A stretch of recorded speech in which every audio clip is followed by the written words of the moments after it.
தொண்டர்கள் நிறைய போயிட்டாங்க. நிறைய பேர் என்கிட்ட பேசின ஒருத்தங்க வந்து அது முதல் நாளே பேசினாங்க. பயங்கரமா அழாத குறையா பேசினாங்க. நீங்க ஒரு சித்தாந்தவாதின்னா சித்தாந்தவாதி தான். இந்தியாவுக்கெல்லாம் மோடி அப்படின்னா தமிழகத்துக்கு அண்ணாமலை. அத மக்கள் ஏத்துக்கிட்டாங்க. நீங்க அண்ணாமலைக்கு நிகரான இல்லைன்னா அண்ணாமலையை விட உயர்ந்த இடத்துல உயர்வான ஒரு திறமைசாலியை கொண்டு போய் மக்கள்கிட்ட நிறுத்தாத வரைக்கும் பாஜக எப்படி வளரும்? முதல்ல அது 2வது. இப்ப இருக்க களைய பிடுங்கணுமே. நீ களைய வச்சுக்கிட்டு பயிரை வளர்ப்பான்னா எங்க வளரும்? வேற யாரு பண்ணாங்க அந்த வேலையை? அண்ணாமலை வந்த பிறகு அதை உடைச்சார்ல. உடைச்சது மட்டும் இல்ல, பாஜகவே வளர்க்க முடியும்னு வளர்த்து காணிச்சார்ல. அதுக்கு நீங்க ஹெலிகாப்டர் கொடுத்தீங்க, எல்லாமே கொடுத்தீங்க. பாஜக வளர்ந்துகிட்டே இருந்துச்சு, சந்தோஷம். பழையபடி இன்னொரு வாய்ப்பு, ஒரு வாய்ப்பு தான் கேட்டார். 2026 வரைக்கும் எனக்கு வாய்ப்பு தாங்கன்னு தான் கேட்டார்.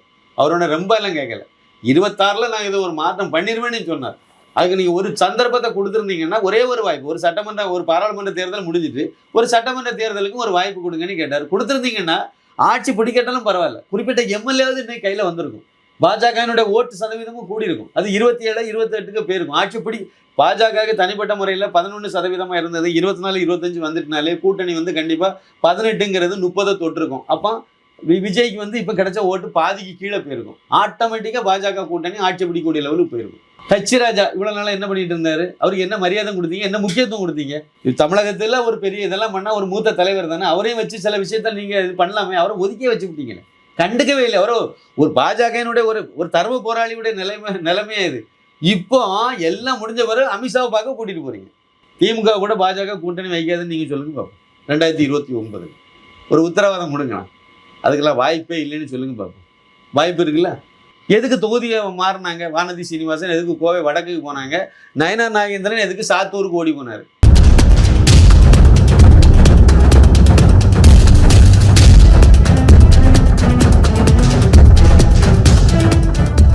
நாரதர் மீடியா உணர்வாளர்களுக்கு வணக்கங்கள். நான் உங்கள் விஜய் சின்னசாமி. இன்று நம்முடன் இணைந்திருப்பவர் இந்திரா திரைப்பட இயக்குனர், மூத்த பத்திரிகையாளர் மற்றும் அண்ணாமலை அவர்களின் தீவிர ஆதரவாளர் திரு சின்னப்பா கணேசன் அவர்கள்.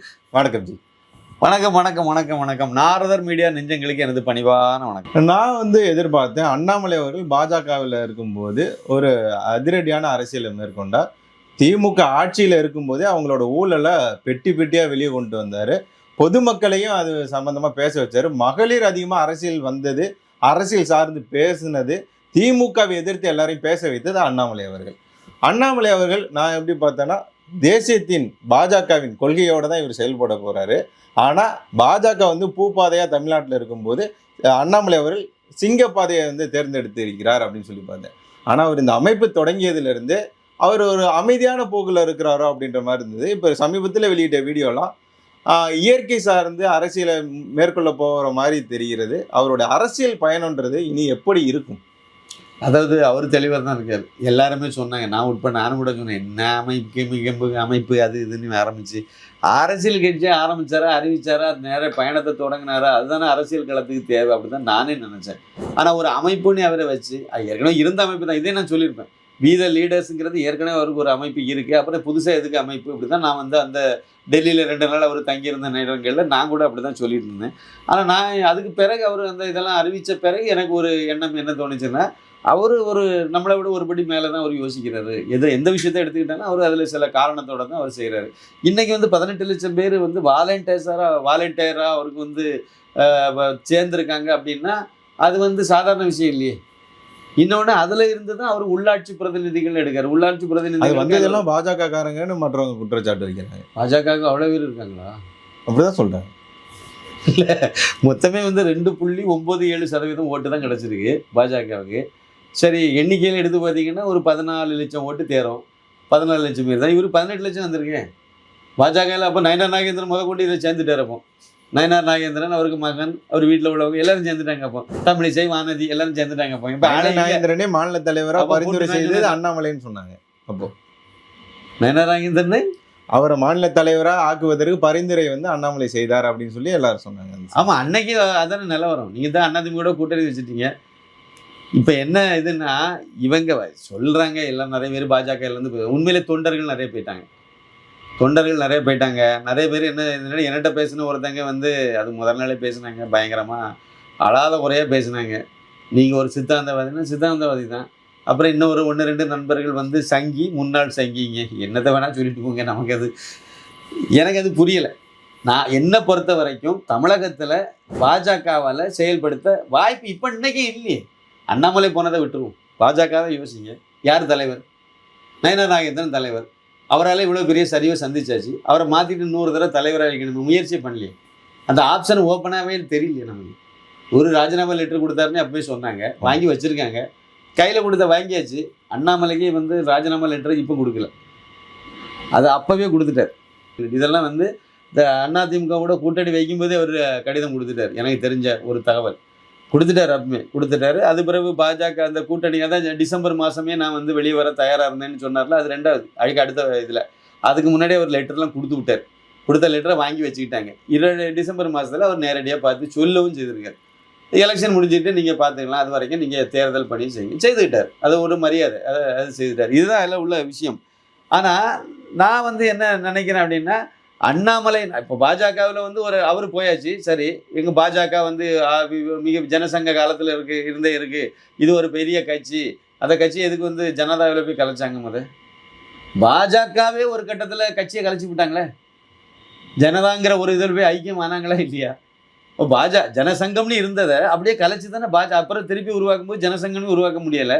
அதனால் பாரதிய ஜனதா கட்சின்னு ஆரம்பித்தாங்க. அவ்வளோதானே, தேவைப்பட்டுச்சு, இங்கே மாற்றினாங்க, அவ்வளோதான். அதே மாதிரி பாஜகலேருந்து போனவங்களெல்லாம் நல்லா இருக்க மாட்டாங்க. சாபம் விட்டு என்ன பிரயோஜனம்? வைத்தறிச்சல் சொல்ல மாதிரி இருக்குது. அதெல்லாம் சுயநலவாதிகள் அப்படின்னு. ஆமாம், சுயநலவாதி, அப்புறம் பொதுநலவாதி இங்கே இருக்காங்க. நான் என்ன சொல்கிறேன்னா, இவங்க தான் வந்து பிஜேபியினுடைய இது வியாதியே இவங்க தானே. இந்த வியாதியை நீங்கள் இன்னமும் களப்படுங்கலையே. இல்லை, மாநில தலைவராக மாற்றுறது பாஜகவில் இயல்பு தானே, மாற்றுங்க. இப்போ இவங்க இந்த பாஜகவை விரும்பி தானே வந்தாங்க. அண்ணாமலைனால வரல, விஜயதாரணி அவன் எதுக்கு இப்போ தாவக்காவுக்கு போனாங்க? அவங்கள நீங்கள் தக்க வைக்கலீங்க. அப்போ அவங்கள ஈர்க்கக்கூடிய அதிமுகலேருந்து நிறைய பேர் தாவக்காவுக்கு போகிறாங்கல்ல. ஏன் ஒருத்தர் கூட வந்து பிஜேபியில் வந்து சேர மாட்டாங்கிறாங்க? அண்ணாமலே விட்டுருங்க. இப்போ இருக்கக்கூடியவங்களெல்லாம் நீங்கள் வந்து கரெக்டாக இருக்கீங்க, ஈர்ப்பு உள்ள தலைவர்கள் நல்லா தான் செய்துட்டு இருக்கீங்கன்னா வருவாங்கல்ல நிறைய பேர். எடப்பாடி பழனிசாமிக்கு தான் பிடிக்கல, அவங்க நேரே வந்து ஏன் தாவக்காவுக்கு இது போகணும், உங்கள்கிட்ட வரலாமே. திமுகவுக்கு போகிறாங்க சில பேர், நீங்களும் கொஞ்சம் பேர் அதிலேருந்து அது அழிய போகுது. அந்த கட்சியிலேருந்து கொஞ்சம் பேர் நீங்கள் ஈர்த்துக்கலாமே, ஏன் ஈர்க்கலை? அப்போ ஈர்ப்பு வரணும்னா முதல் நீங்கள் தொண்டர்கள் மத்தியில் இப்போ பிஜேபியில் இருக்கிற தொண்டர்களையாவது தக்க வைக்கணும்னா அப்போ அதுக்கு தக்கவாறு தலைமை அதுக்கு தக்கவாறு செயல்படணும். செயல்படலையே, அந்த நம்பிக்கை ஏற்படலையே, இது வரைக்கும் வரல. தலைவருக்கு ஒரு மகன் பாலாஜி, அவர் தான் கட்சியில் எல்லாமே முடிவெடுக்கிறாரு. கேடி ராகவன் வச்சு நீங்கள் எப்படி கட்சியை வளர்ப்பீங்க சொல்லுங்கள், எனக்கு புரியலை. நல்ல மனிதர், திறமையானவர், அதில் எந்த சந்தேகமும் கிடையாது. ஆனால் அவருக்கு மேலே ஒரு பெரிய கெட்ட பேர் வந்தாச்சு. அது என்ன கதைன்னு இருந்துட்டு போட்டோம். இப்போதைய சூழ்நிலையில் அவரை வச்சு நீங்கள் ஏதாவது ஒரு இப்போ மயிலாப்பூர்லேயே கொண்டு நிப்பாட்டுறீங்கன்னு வச்சுருங்களேன், அந்த ஃபோட்டோவை தான் ஓட்டுவாங்க. எப்படி பெண்கள் எப்படி ஓட்டு போடுவாங்க, எப்படி வருவீங்க? சரி, அவரை வச்சு நீங்கள் கட்சியை வந்து அடுத்த அமைப்பு பொதுச் செயலாளர்னு சொல்லிட்டு இருக்காங்க. உண்மையாக பொய்யான்னு எனக்கு தெரியல. அவரை இல்லை, அவரை தலைவர் ஆக்குங்க சார். எதுக்கு போட்டு சுற்றி உழைச்சி பேசிகிட்டு இருக்கோம்? அவரை வந்து அணி பிரிவு இதனுடைய அமைப்பாளராக வச்சுருக்கீங்க அப்படின்னா கிட்டத்தட்ட நயனார் நாகேந்திரனுடைய அந்த மாநில தலைவர் பதவிக்கு அடுத்த லெவலில் கொண்டு உட்கார வச்சுருக்கீங்க. தலைவராகவே ஆகிட்டு போங்க, வழக்கட்டும் கட்சியை. 4 பேர் உங்களை சேர்ந்து வராங்களான்னு பார்ப்போம். வர வைங்கலாம், இப்போ ஒன்றும் பிரச்சனை இல்லை. நிர்மலா சீதாராமன் உலக அளவில் பிரபலமான ஒரு அம்மா தானே, அவங்கள கூட தமிழக பாஜக தலைவராகி கட்சியை வளர்க்க வேண்டியது தானே. மாரிதாஸ் இருக்கார், ஒரு இளைஞர், துடிப்புமிக்க இளைஞர், அண்ணாமலைக்கு முன்னாடியே பிஜேபியில் இருக்கக்கூடிய ஒரு நபர், பிஜேபிக்காக வேண்டி போராடக்கூடியவர். அவரை நீங்கள் தலைவராக வைக்கலாமே. இல்லை, 2 மாநில கவர்னர் இருக்காங்க, அவங்கள நீங்கள் வைக்கலாம். மறுபடியும் வச்சுக்க. மாநில தலைவராக இருந்துட்டாங்க. 2 மாநில கவர்னர், அதான் ஏற்கனவே மாநில தலைவராகவும் 2 முறை இருந்தாங்க. இன்னும் ஒருக்கா இருக்கலாம், ஒன்றும் தப்பு கிடையாது. இப்போ இடையில ஒரு பெரிய இடைவெளி கொடுத்துட்டீங்க, அதனால வைக்கலாம், வைங்க. இல்லை, யாரையாவது ஒருத்தரை வச்சு நீங்கள் கட்சியை வளர்க்க வேண்டியது. குருமூர்த்தி இருக்காரு, அவரை கூட்டிட்டு வாங்க. பெரிய அறிவாளி அவர் தானே. அவரை கொண்டு நீங்கள் வந்து வச்சு கட்சியை வந்து வளர்த்து ஒரு 6 மாதம் 1 வருஷத்துக்குள்ளே ஒரு டார்கெட்டை ஃபிக்ஸ் பண்ணி கட்சியை வளர்த்துட்டு போகலாமே, ஆட்சி பிடிக்கலாமே. அதை செய்ய வேண்டியது தானே. நீங்கள் இன்னமும் அந்த செய்த தப்பு, அதாவது ஒருத்தர் வந்து தான் செய்த தவறு என்ன அப்படிங்கிறதே தெரியலை அப்படின்னு, அதை வந்து அவர் உணரலை அப்படின்னா அவர் அதை தப்பாகவே நினைக்க மாட்டார். நான் சரியாக தான் பண்ணினேன், அவ்வளோதான். அதை தான் அவங்க சொல்லிட்டு இருக்காங்க. பாஜக இந்த அளவுக்கு வீழ்ச்சிக்கு காரணம் யாரோ அவங்க நாங்கள் தான் கட்சியை வளர்த்தேன்னு சொல்லிட்டு இருக்காங்க. அப்புறம் எப்படி கட்சி வளரும்? எப்படி தொண்டர்கள் உள்ளால இருப்பாங்க? அண்ணாமலை திட்டுனா கட்சி வளரும்னு நினைக்கிறேன். இருக்கக்கூடிய 2.97% பாதி பிச்சுட்டு போயிருக்கும். இப்போ மீதியும் பிச்சுட்டு போவோம், அவ்வளோதான். அண்ணாமலை திட்ட அந்த பக்கமாக போயிட்டே இருப்பாங்க. நம்பிக்கை ஏற்படணும்ல. நான் திமுகவுக்கு போக முடியாது.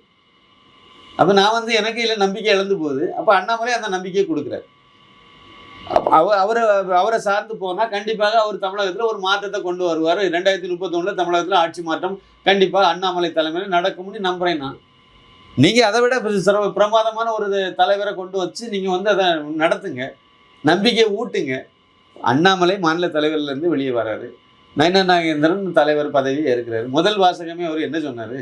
அவர் வந்து புயலாக இருந்தார், நான் வந்து தெண்டலாக இருப்பேன். கதை அங்கேயே முடிஞ்சு போச்சுல. நான் வந்து சுனாமியாக வீசுவேன்ல சொல்லணும். அவர் எங்களுக்கு எண்ணிக்கை முக்கியம் இல்லை, எண்ணம் தான் முக்கியம். கதை முடிஞ்சு போச்சு. அப்போ நீங்கள் முதலாவது அஜெண்டாவில் பாஜக வளர்க்கணுங்கிற எண்ணம்லாம் கிடையாது. அவர் ஒருத்தர் வந்து அண்ணாமலைன்னு ஒரு மனிதர் பாஜகவுக்கு வர்றதுக்கு முன்னாடி யார் வந்தாலும் பெருசாக கண்டுக்க மாட்டாங்க. கட்சியும் எல்லா இடமும் இல்லை, பெரிய அளவில் இல்லை, ஏதோ கொஞ்சம் பேர் கிடந்து கத்திட்டு கிடந்தோம், அவ்வளோதான். மற்றபடி பெருசாக யாரும் தீண்டலை. ஆனால் அண்ணாமலைன்னு ஒரு மனுஷன் அந்த உயரத்தை எட்டி காணிச்சிட்டார். இப்போ நீங்கள் வரக்கூடிய ஆள் அவருக்கு ஒரு ஸ்டெப்பு மேலே போகணும். அப்படி வந்தால் மட்டும்தான் உங்களுக்கு மரியாதை. அப்படி வரல அப்படின்னு சொன்னால் இப்படி தான் இருக்கும், அசிங்கப்படுற மாதிரி தான் இருக்கும். அப்புறம் செயல்பாடுன்னு ஒன்று இருக்குல்ல, மூளை, ஒரு பிரெயின் வந்து அண்ணாமலைக்குன்னு தனியாக அவருக்கு மூளை வேறு விதமாக யோசிக்குது. அவரை எல்லாரும் ஈர்க்கிறாங்க, மோடியை எல்லாரும் கொண்டாடுறாங்க, நம்ம கொண்டாடுறோம். இதுமாதிரி அண்ணாமலையும் கொண்டாடுறோம். இந்தியாவுக்கெல்லாம் மோடி அப்படின்னா தமிழகத்துக்கு அண்ணாமலை. அதை மக்கள் ஏற்றுக்கிட்டாங்க. நீங்கள் அண்ணாமலைக்கு நிகரான இல்லைன்னா அண்ணாமலையோட உயர்ந்த இடத்துல உயர்வான ஒரு திறமைசாலியை கொண்டு போய் மக்கள்கிட்ட நிறுத்தாத வரைக்கும் பாஜக எப்படி வளரும்? முதல்ல அது. ரெண்டாவது, இப்போ இருக்க களையை பிடுங்கணுமே. நீ களையை வச்சுக்கிட்டு பயிரை வளர்ப்பான்னா எங்கே வளரும்? இங்கே பாஜகக்காரங்க அதை ஆதரவாளர்கள்லாம் என்ன சொல்கிறாங்க அப்படின்னா, இங்கே தனி மனித துதி கிடையாது, அவங்க வந்து அவங்கள தான் அவங்க வளர்த்துக்கிட்டாங்க. அவர் போனதுனால பாஜகவுக்கு இழப்பு தான். அவர் வந்தார், ஆதரவு அவருக்கு உண்டாக்குனாரு, அவர் வெளியே அப்படியே கொண்டுகிட்டு போயிட்டார் அப்படின்னு சொல்லி முன்வைக்கிறாங்க. இதை எப்படி பார்க்குறீங்க? தமிழிசை சவுந்தரராஜன் சொல்கிறோம்ல, அது தனி நபரை துதி பாடுறதா இல்லையா? வானதி சீனிவாசன் சொல்லிட்டு ஃபோட்டோ போட்டு எல்லாம் போஸ்ட் ஓட்டுறாங்களே, இது தனி நபர் துதி பாடுறதா இல்லையா? கருப்பு முருகானந்தம்னு ஒரே ஒருத்தர் எனக்கு தெரிஞ்ச நாளில் இருந்தே எல்லா எலெக்ஷன்லேயும் அவர் மட்டுமே போட்டிகிட்டு இருக்காரு. அங்கே வேறு யாரும் இல்லையா பிஜேபியில்? தனிநபர் துதி பாடாமையே தான் நீங்கள் அவரை வச்சுட்டு இருக்கீங்களா? இல்லைன்னா தனிநபர் துதி பாடாமல் தான் எந்த எலெக்ஷன் வந்தாலும் தமிழிசையே போட்டி போட விடுறீங்களா? இதெல்லாம் எந்த தனிநபர் துதி பாடாமல் யார் என்ன பண்ணிட்டு இருக்காங்க? கன்னியாகுமரி மாவட்டத்தில் அண்ணாச்சி பொன் ராதாகிருஷ்ணன் அவர் தான் கிட்டத்தட்ட 90 காலகட்டத்தில் இருந்து அவர் எல்லா எலெக்ஷன்லையும் குறிப்பாக எம்பி எலெக்ஷன் அவ்வளோலையும் போட்டிட்டு இருக்காரு, எம்எல்ஏ எலெக்ஷன்லையும் போட்டிட்டு இருக்காரு. ஏன் வேற ஆளே இல்லையா? அப்புறம் இதுக்கு பேர் தனிநபர் துதி பாடுறதா இல்லையா? சும்மா வெளிப்படையாக பேசுவோம். எல்லாரும் தான் பேசுறீங்கல்ல. நான் அப்போயிலிருந்து போராடிட்டு இருக்காங்க, கட்சிக்காக கொள்கைக்காக போராடிட்டு இருக்காங்க. அவங்களுக்கு கட்சிக்காக கொள்கைக்காக போராட 2 மாநில கவர்னரை விட்ட பிறகு நீங்க யாரையாவது ஒரு ஆளை எம்எல்ஏ ஆகிருக்கணும்ல. 2 மாநில கவர்னர் உங்களை ஆக்கியாச்சு. நீங்க அதுக்கு பிறகு என்ன செய்றீங்க? பழையபடியும் வந்து நான் தேர்தலில் நிற்பேன்னு சொல்றீங்க. இன்னொரு ஆளை நிற்க வச்சு நீங்கள் அவரை வெற்றி பெறதுக்குலாம் நீங்கள் வந்து யூகம் அமைச்சு நீங்கள் வந்து இது களப்பணி ஆட்டணும். உங்கள் வீடு இருக்கக்கூடிய வார்டே வெற்றி பெறதுக்கு துப்பு இல்லை. அந்த பூத்தில் வேற ஓட்டு உங்களுக்கு 3வது இடத்துல கிடக்கு. இந்த கழிஞ்ச தேர்தலில் வாங்கின ஓட்டு. இந்த லட்சணத்தில் தமிழிசை வந்து கட்சியை வளர்த்தாங்கன்னு சொன்னால் பூ சுத்துற மாதிரி இருக்காது. வானதி சீனிவாசன் அப்புறம் வந்து நயினார் நாகேந்திரன் 2 பேரும் சிட்டிங் எம்எல்ஏ கடந்த முறை தேர்தலில் சந்திக்கிறாங்க. இவர் வந்து திருநெல்வேலியில் நின்று வெற்றி பெற்றார். இந்த அம்மா கோவை தெற்கில் நின்று வெற்றி பெற்றாங்க. அந்த தொகுதிக்கு உள்ளாலே நீங்கள் மறுபடியும் நிற்கக்கூடிய அளவுக்கு நீங்கள் அந்த கட்சி அதுக்குள்ளால வளர்க்கலைன்னா அப்புறம் நீங்கள் என்னத்தை கட்சியை வளர்த்தீங்க? எதுக்கு தொகுதியை மாறினாங்க? வானதி சீனிவாசன் எதுக்கு கோவை வடக்குக்கு போனாங்க? நயினார் நாகேந்திரன் எதுக்கு சாத்தூருக்கு ஓடி போனார்? சாத்தூரில் அதிமுக அதிகமாக இருக்கு. கட்சி விருப்பப்பட்டது, அதனால கட்சி விருப்பப்பட்டுச்சு. கட்சி வேட்பாளர் பட்டியலை அறிவிக்கும் முன்னாடி இவர் அறிவிச்சிட்டார். நாகர்கோவிலில் போய் நின்று நான் தான் சாத்தூர் வேட்பாளர்னு சொல்லிவிட்டார். கட்சி அறிவிக்கும் முன்னாடியே நம்ம தமிழிசை சவுந்தரராஜனும் எடப்பாடி பழனிசாமி பிரச்சாரத்தை தொடங்கணுன்னா மயிலாப்பூரில் டொயின்னு தலையை தூக்கிட்டு மேலே வந்தாங்க. கட்சி அன்னைக்கு அறிவிக்கவே இல்லை. எப்படி வந்தாங்க இவங்க கேட்டால் அங்கே சொல்ல, ஏன்னா அங்கே தெரியாதுல்ல, தமிழ் தெரியாதுல்ல அமித்ஷாவுக்கெல்லாம். அதனால் வந்து எதுனாலும் அவர் தான் செய்தார், அவங்க தான் முடிவு பண்ணாங்க. தனி நபர் துதி பாடக்கூடாதுன்னா அமித்ஷான்னு ஏன் சொல்கிறீங்க? மோடின்னு ஏன் சொல்கிறீங்க? யோகின்னு ஏன் சொல்கிறீங்க? தேவை சார். நம்ம நாட்டு அரசியலுக்கு தனிநபர் துதி பாடுறது தேவை. ஹீரோயிசம் தான் இங்கே தேவைப்படுது. நீங்கள் மாற்றுங்க, பின்னாடி அதுக்கு ஒரு சூழ்நிலை வரும்போது மாறிடுங்க. இப்போதைக்கு நீங்கள் அவங்க கூட்டத்தில் தான் நீங்களும் ஓடி ஆகணும். மற்றபடி நீங்கள் இன்னொரு ஆளே கொண்டு வாங்கலாம், அதுவும் தனிநபர் துதி பாடுறது தானே. நீங்கள் ஃபோட்டோ போட்டு நீங்கள் வந்து போஸ்டர் அடிச்சிட்டிங்கனாலே தனிநபர் துதி பாடுறது வந்துடும்ல. பேரம் போட்டுருவீங்க. நயினார் நாகேந்திரன் பேரை போட்டாலே தனிநபர் துதி பாடுறது தானே. போடாதுங்க. அப்போ சும்மா ஏதோ சொல்லணும்னு சொல்லிட்டு இருக்காங்க. இது வந்து அதாவது நான் என்ன சொல்கிறேன் அப்படின்னா, ஒரு அண்ணாமலைங்கிற ஒரு மனிதனால் பாஜக ஆட்சியை பிடிக்க முடியும்னா அதுக்கு எல்லாரும் சேர்ந்து உழைப்போன்னு சொல்லணும். உழைப்போன்னு சொன்னேன். இவங்க எல்லாம் அதுக்கு நேர எதிராக மாறினால, அதுக்கு எதிராக வேலை செய்ததுனால நான் இவங்க அவ்வளோ விமர்சிக்க வேண்டிய நிர்பந்தம் வந்துச்சு. இந்த நீங்க இடத்துல இன்னொரு சின்ன பாயிண்டையும் சேர்த்து சொல்லிடுறேன். அண்ணாமலை மாநில தலைவர். அவர் கடைசியா இந்த 2024 பாராளுமன்ற தேர்தலுக்கு கொஞ்சம் முன்னாடி நடந்த விஷயம். நிர்மலா சீதாராமன் இந்த நாட்டினுடைய நிதியமைச்சர், பாஜக அரசாங்கத்தின் நிதியமைச்சர். அந்த அம்மா சென்னையில் உட்காந்துக்கிட்டு திருநெல்வேலி, செங்கல்பட்டு, சென்னை, அப்புறம் திருவள்ளூர், இந்த மாவட்ட பாஜக மாவட்ட தலைவர்கள் மற்ற நிர்வாகிகள்லாம் கூப்பிட்டு ஸ்டார் ஹோட்டலில் உட்கார வச்சு ஆலோசனை நடத்தினாங்க. இது எந்த மாதிரியான இது அணுகுமுறை? மாநில தலைவர் அண்ணாமலை இருக்காரு, நீங்கள் கட்சி சம்மந்தப்பட்ட ஒரு வேலையை நீங்கள் செய்யணும், ஆலோசனை பண்ணுறீங்க. மாநில தலைவர் இல்லாமல் எப்படி நீங்கள் பண்ணீங்க? நீங்கள் அங்கே டெல்லியிலேருந்து வந்திருக்கீங்க, ஒரு அதிகாரமிக்க ஒரு பவர்ஃபுல் அமைச்சர், அவ்வளோதான். அதுக்காக வேண்டி கட்சியில் நீங்கள் என்ன பொறுப்பு? உறுப்பினர், அவ்வளோதான். நீங்கள் எப்படி இங்கே இதெல்லாம் பண்ணீங்க? எதுக்கு பண்ணீங்க? அண்ணாமலைக்கு எதிராக அவன் ஒழுங்காக தான் அந்த ஆள் பண்ணிட்டு இருக்காரு, அதை ஏன் கெடுக்குறீங்க? அதுக்கு இடையில இந்த கேடி ராகவன் எல்லாம் சேர்ந்து நீங்கள் பண்ணி கடைசியில் அவரை இல்லாமக்கி கட்சியை சேர்த்தன்னு நாசம் பண்ணீங்க. அவரால் இந்த கட்சி வளருது இல்லை, அவர் அப்படியே விட்டிங்கன்னா ஒரு ஆட்சியில் கொண்டு உட்கார வச்சுருப்பார்ல. அதுதானே நடந்திருக்கும். நமக்கு தமிழகத்தில் பாஜக ஆட்சி வரணும், ஒரு கூட்டணி ஆட்சியாவது நடக்கக்கூடிய அளவுக்கு வரணும்னு எதிர்பார்க்குறோம். அதை கொண்டு வந்திருக்கலாம்னு, அதை கொண்டு வரதுக்கு ஒரு முயற்சி பண்ணி அவர் செய்கிறாரு. அதையும் கெடுத்தீங்க. அப்புறம் அவர் போன பிறகு எப்போன்னு கத்துனீங்கன்னா அவர் இன்னமும் கட்சியே ஆரம்பிக்கல, அமைப்பு வச்சிருக்காரு. அந்த அமைப்பு மூலமாக இவ்வளோ பேரை கொண்டு வந்திருக்காரு, 50 லட்சம் பேரை கொண்டு வரணும்னு அடுத்த இலக்கை நிர்ணயம் பண்ணிட்டு போயிட்டே இருக்காரு. நம்ம ஒரு வித்தியாசம், நம்ம எந்த கட்சியும் நம்ம திட்ட வேண்டியதில்லை, யாரையும் நம்ம வசைப்பாட வேண்டியதில்லை, நம்ம வேலையை பார்த்துட்டு போகணுன்னு தான் அவர் சொல்கிறார். அவர் யாரையும் திட்ட சொல்லலை. அண்ணாமலை அவர்களை கொண்டுட்டு வந்தது BL சந்தோஷ், அமைப்பு பொதுச் செயலாளர், தேசிய அமைப்பு பொதுச் செயலாளர். மோடி அவர்களும் அமித்ஷா அவர்களும் நேரடியாக ஃபோனில் கூட தொடர்பு கொண்டு அண்ணாமலை அவர்களிடம் பேசக்கூடிய அளவுக்கு அண்ணாமலை அவர்களுக்கு பாஜகவில் செல்வாக்கு இருந்தது. தேர்தல் சமயத்தில் பரப்புரை செய்வதற்காக ஹெலிகாப்டர் கொடுத்தது, அவருக்கு பாதுகாப்புக்கு மத்திய பாதுகாப்பு படையை அனுப்பியது, இதெல்லாம் இருந்தது. அது அந்த அளவுக்கு செல்வாக்கு மிக்கவராக அண்ணாமலை பாஜகவில் இருந்தார். இவரை விடவா இந்த 4 பேரும் பாஜக டெல்லி செல்வாக்கு உடையவர்களாக இருந்தாங்க, மாற்றுவதற்கு காரணமாக இருந்தாங்க. அதான் கூட்டணி அமைச்சிட்டாங்கல்ல. இப்போ அவரால் கட்சி வளருதுங்கிறத மேலே புரிஞ்சுக்கிட்டாங்க. 2024 பாராளுமன்ற தேர்தலில் பாஜகவினுடைய ஓட்டு சதவீதம் அதிகரிச்சிருக்கு.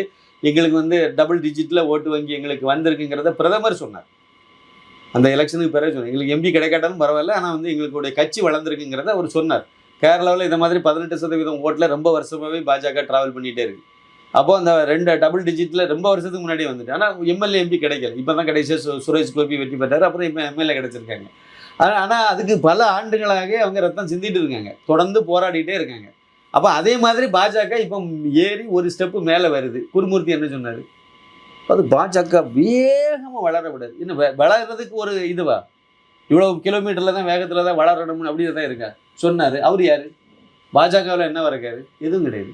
RSSல என்னவா இருக்காரு? எதுவும் கிடையாது. ஆனால் அவர் தான் சொன்னார், அண்ணாமலை அவர்கள் இந்தியா முழுக்க செல்வாக்கு உடையவராக இருக்கிறாரு அப்படின்னு சொல்லியிருந்தார். ஆமாம், அந்த அளவுக்கு அவரால் பாஜக வளர்ந்துச்சுங்கிறத ஒத்துக்கிட்டீங்களா? பாஜகவுக்கு அவர் வந்த பிறகு என் மண் என் மக்கள் யாத்திரையெல்லாம் பண்ண பிறகு தான் தமிழகம் முழுக்க பாஜகவே போய் சேர்ந்துச்சு. அந்த அண்ணாமலை கட்சின்னு தான் சொன்னாங்க, பாஜகன்னு கூட நிறைய இடத்துல சொல்லலை, அண்ணாமலை கட்சின்னு தான் சொன்னாங்க. அந்த அளவுக்கு அண்ணாமலை போய் சேர்ந்தார்.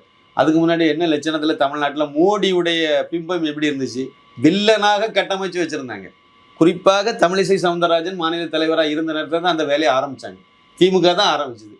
அண்ணன் ஸ்டாலின் அவர் தான் இதெல்லாம் செய்தார். அந்த அக்காவுக்கு தெரியாத இதெல்லாம் அவங்க அதை எதிர்த்து உடைக்கிறதுக்கு என்ன பண்ணாங்க? அது எதிர்வினை ஆற்றுறது என்ன பண்ணணும்ல. அண்ணாமலை இப்போ மோடியை பிரதமர், அவரை இங்கே அவரை 2014 கொண்டாடின தமிழக மக்கள் ஓட்டு போட்டாங்க, அவருக்காக போட்டாங்க தமிழ்நாட்டில். அந்த அளவு கொண்டாடினவங்க அவருக்கு எதிராக மாற்றுறாங்க. அவரை அந்த மக்களை மனநிலையில் மாற்றம் பண்ணுறாங்கிறத கூட சுமல் பண்ண தெரியாத, இல்லை உணர முடியாத அளவுக்கு பாஜக தலைவர் அப்படி தான் இருந்தாங்க. அவங்களும் சேர்ந்தே தான் பண்ணாங்கன்னு தான் நம்ம எடுத்துக்கணும். நீங்கள் தடுத்து நிறுத்தாமல் இருந்ததே நீங்கள் அதுக்கு துணை திமுக கும்பலுக்கு துணை போனது தானே அர்த்தம். இதை பண்ணி தமிழகத்தில் மோடியை வில்லனாக கட்டமைச்சு பாஜக ஒரு தேச துரோகியா, இந்த தமிழனுக்கே விரோதியான ஒரு கட்சினி ஆரம்பித்து எல்லாம் வளர்த்து வச்சதை அண்ணாமலை தானே உடைச்சார். அதுக்கு முன்னாடி யார்? எல்முருகன் உடைச்சார் சொல்லுங்கள். வேறு யார் பண்ணாங்க அந்த வேலையை? அண்ணாமலை வந்த பிறகு அதை உடைச்சார்ல. உடைச்சது மட்டும் இல்லை, பாஜகவே வளர்க்க முடியும்னு வளர்த்து காணிச்சார்ல. அதுக்கு நீங்கள் ஹெலிகாப்டர் கொடுத்தீங்க, எல்லாமே கொடுத்தீங்க. பாஜக வளர்ந்துக்கிட்டே இருந்துச்சு, சந்தோஷம். பழையபடி இன்னும் ஒரு வாய்ப்பு தான் கேட்டார். 2026 வரைக்கும் எனக்கு வாய்ப்பு தாங்கன்னு தான் கேட்டார். அவரோட ரொம்ப எல்லாம் கேட்கல. 26ல் நாங்கள் இதை ஒரு மாற்றம் பண்ணிடுவேன்னு சொன்னார். அதுக்கு நீங்கள் ஒரு சந்தர்ப்பத்தை கொடுத்துருந்தீங்கன்னா, ஒரே ஒரு வாய்ப்பு, ஒரு பாராளுமன்ற தேர்தல் முடிஞ்சிட்டு ஒரு சட்டமன்ற தேர்தலுக்கும் ஒரு வாய்ப்பு கொடுங்கன்னு கேட்டார். கொடுத்துருந்தீங்கன்னா ஆட்சி பிடிக்கட்டாலும் பரவாயில்ல, குறிப்பிட்ட எம்எல்ஏவது இன்னைக்கு கையில் வந்திருக்கும். பாஜகவினுடைய ஓட்டு சதவீதமும் கூடியிருக்கும். அது 27 28க்கு போயிருக்கும். ஆட்சி பாஜகவுக்கு தனிப்பட்ட முறையில் 11% இருந்தது. 24 25 வந்துட்டுனாலே கூட்டணி வந்து கண்டிப்பாக 18ங்கிறது 30 தொட்டிருக்கும். அப்போ விஜய்க்கு வந்து இப்போ கிடைச்ச ஓட்டு பாதிக்கு கீழே போயிருக்கும். ஆட்டோமேட்டிக்காக பாஜக கூட்டணி ஆட்சி பிடிக்கக்கூடிய லெவலுக்கு போயிருக்கும். அந்த ஒரு சூழ்நிலை அதுக்கு நோக்கி போயிருக்கும். ஆனால் எடப்பாடி பழனிசாமியுடைய அதிமுக அன்னைக்கே அழிஞ்சிருக்கும். அந்த கட்சி அந்த தேர்தலுக்கு முன்னாடியே இந்த எம்எல்ஏ இவ்வளவு கூட வந்திருக்க மாட்டாங்க, ரொம்ப கீழே போயிருக்கும். அநேகமாக அண்ணாமலை தலைமையிலான அணி வெற்றி பெற்று ஆட்சியை பிடிச்சிருப்பாங்க. அப்போ அவ்வளோ உயரத்தை நோக்கி போகக்கூடிய ஒரு இதை பிடிச்சி அப்படி வலுக்கட்டாயமாக அப்பசா இழுக்கிறாங்கன்னு தெரிஞ்ச பிறகு அப்புறம் அவருக்கு எப்படி வேதனைப்படுவார், எப்படி அவருக்கு ட்ராவல் பண்ணுவார். இப்பவும் கூட அவர் வேற ஒன்றும் இல்லை. நான் கேட்குறேன், திமுக கூட பாஜக கூட்டணி வைக்காதுன்னு நீங்கள் சொல்லுங்க பார்ப்போம். 2029 ஒரு உத்தரவாதம் கொடுங்கண்ணா. அதுக்கெல்லாம் வாய்ப்பே இல்லைன்னு சொல்லுங்க பார்ப்போம். வாய்ப்பு இருக்குல்ல? எங்களுக்கு வந்து எண்ணிக்கை முக்கியம் இல்லைங்க, எண்ணம் தான் முக்கியம். எண்ணம் அது நல்லெண்ணம். அதாவது இப்பவும் அவர் ஏற்கனவே ஒரு மனசு உடஞ்சு போயிட்டாரு. அதிமுக கூட்டணி சொல்லி காம்ப்ரமைஸ் ஆகாது. பலபடி திமுக கூட கூட்டணி வைப்பீங்க. அதுக்கு எதுக்கு அண்ணாமலை தலைவர்? அதுதான் தமிழிசை மாதிரி அள வச்சாலே போதுமே. அது எங்களுக்கு தமிழகம் முக்கியம் இல்லை. அப்புறம் வந்து நம்ம மதிப்பு மிக்க ஆட்களை வச்சு இப்போ பேச வைக்கிறீங்க. இது வரைக்கும் SR சேகர் எங்கே இருந்தார்? அவர் யாராவது அவரை முன்னிலைப்படுத்தினாங்களா? பாஜகவில் கண்டுக்கவே மாட்டாங்க. அவர் நிரந்தர பொருளாளர் பாஜக, தமிழக பாஜக பொருளாளர். வேற எந்த பதவியும் கொடுக்க மாட்டீங்க, தேர்தலையும் நிப்பாட்ட மாட்டீங்க. இப்போ அவரை வச்சு கட்டுரை எழுதிட்டு இருக்கீங்க. கட்சி ராஜா இவ்வளோ நாளாக என்ன பண்ணிட்டு இருந்தாரு? அவருக்கு என்ன மரியாதை கொடுத்தீங்க, என்ன முக்கியத்துவம் கொடுத்தீங்க? தமிழகத்தில் ஒரு பெரிய இதெல்லாம் பண்ணால் ஒரு மூத்த தலைவர் தானே, அவரையும் வச்சு சில விஷயத்த நீங்கள் இது பண்ணலாமே. அவரை ஒதுக்கி வச்சு விட்டீங்க, கண்டுக்கவே இல்லை. அவரோ ஒரு பாஜகனுடைய ஒரு தர்ம போராளியுடைய நிலைமையே இது. இப்போ எல்லாம் முடிஞ்ச பிறகு அமித்ஷாவை பார்க்க கூட்டிகிட்டு போகிறீங்க. கூட்டிகிட்டு போய் இப்போ வந்து நீ தான் என்னமோ சித்தாந்தத்தை தூக்கிட்டு போகணும் அப்படின்னு சொல்லி இப்போ வந்து அவரை வந்து பழையபடி நீங்கள் களத்தில் இறக்குறீங்க. இதை நீங்கள் செய்திருக்க வேண்டியதானே? அவருக்கு உரிய மரியாதை நீங்கள் உரிய நேரத்தில் கொடுத்துருக்க வேண்டியதானே? கண்டவங்களுக்கெல்லாம் கவர்னர் பதவி கொடுத்தீங்க. அந்த மனுஷனுக்கு கொடுத்தா என்ன குறைவு இருக்குது அவருக்கு? அவர் என்ன ஒரு சித்தாந்தவாதி கிடையாதா? இல்லைன்னா அவர் செய்த தியாகங்கள் ஒன்றும் சரியா இல்லையா? யார் யாருக்கா கொடுக்கீங்க அமைச்சர் பதவி? எல்முருகனுக்கெல்லாம் எதுக்கு அமைச்சர் பதவி கொடுத்தீங்க? அவரால் பாஜகவுக்கு ஏதாவது நல்லது நடந்ததா சொல்லுங்கள். அவர் சார்ந்த சமுதாயத்துக்காவது 4 பேருக்கு நல்லது செய்தார்னு சொல்லுங்கள். இவ்வளவுதான். அவருக்கு எதுக்கு நீங்கள் அமைச்சர் பதவி தொடர்ந்து வேற கொடுத்துட்டு இருக்கீங்க? எம்எல்ஏ எலெக்ஷனில் நிற்கிறாரு, துவக்கிறாரு அமைச்சர், மேல் சபை எம்பி ஆகி அமைச்சராகிட்டீங்க. பழையபடி எம்பி எலெக்ஷனில் விடுறீங்க, துவக்கிறாரு, பழையபடி மேல் சபை எம்பி ஆகி அமைச்சராகிறீங்க. இவ்வளவு நிர்பந்தம் என்ன? அவரால் பாஜக தமிழகத்தில் எந்த அளவுக்கு வளர்ந்துருக்கு சொல்லுங்க. கேட்டால் சொல்லுங்க. அவர் இருக்கும்போது தான் 4 எம்எல்ஏ வந்தாங்க. சரி, அவர் ஏன் தோத்தாரு? தாராபுரத்தில் அவர் ஏன் தோத்தாரு? அது சொல்லுங்க. இவராலேயே வெற்றி பெறாத முடியாதவர் 4 எம்எல்ஏ எப்படி உருவாக்குனாருன்னு சொல்றீங்க? பாஜகவுக்கு அன்னைக்கு ஒரு வாய்ப்பு கிடைச்சது, வந்தாங்க. பாஜக ஒரு மாற்று சக்தியாக வர மாதிரி ஒரு சூழ்நிலையை உருவாக்குற மாதிரி வந்துச்சு. ஏதோ கொஞ்சம் ஓட்டு கிடைச்சி 4 பேர் எம்எல்ஏ ஆனாங்க. அவ்வளோ அதனால உண்மை. கன்னியாகுமரியில் வந்து MR காந்தி அவர்கள் வெற்றி பெற்றது ஒரு எல் முருகன் அவர்களால் தான் அப்படின்னு சொன்னால் அது கேலி கூத்தா இருக்காது. திருநெல்வேலியில் இவரால் தான் வெற்றி பெற்றுன்னு சொன்னால் அதை யாரும் ஏற்றுக்குவாங்களா? அங்கங்கே ஒரு பாஜக வளர்ந்து வந்துச்சு. அந்த அடிப்படையில் தான் அதில் ஓட்டு கிடைச்சது, வெற்றியும் பெற்றாங்க. போராடி 1800 ஓட்டில் மேடம் வெற்றி பெற்றாங்க. கோவை தெற்கில் வானதி சீனிவாசன் எல்லாத்துக்கும் தெரிஞ்ச விஷயம்தான். அதுவும் ஓட்டு கரெக்டாக 3 டிவைட் ஆச்சுது. இல்லைன்னா அப்பவே வெற்றி பெறது டவுட் ஆகிருக்கும், சந்தேகமாயிருக்கும். இவ்வளோதானே. அதனால் இவர் தான் வெற்றி பெற்றான்னு சொல்லிட்டு இவரை கொண்டு போய் ஆக்குவீங்க. ஆனால் வந்து ஹெச் ராஜாவை ஒரு அமைச்சர் ஆக்க மாட்டீங்க, ஒரு மேல் சபை எம்பி ஆக்க மாட்டீங்க. என்ன கணக்கு இது? இப்படியெல்லாம் பண்ணுனீங்க. அதே ஆட்கள் தான் எல்லா எலெக்ஷனும் நிற்கிற மாதிரி கொண்டு போகிறீங்க. அது முடிஞ்சுது, வேற என்ன செய்ய. உங்களுடைய பொன்னான நேரத்தை ஒதுக்கி பல தகவல்களை நாரதன் மீடியாவுடன் பகிர்ந்து கொண்டதற்கு மிக்க நன்றி. மிக்க நன்றி. நன்றி, வணக்கம்.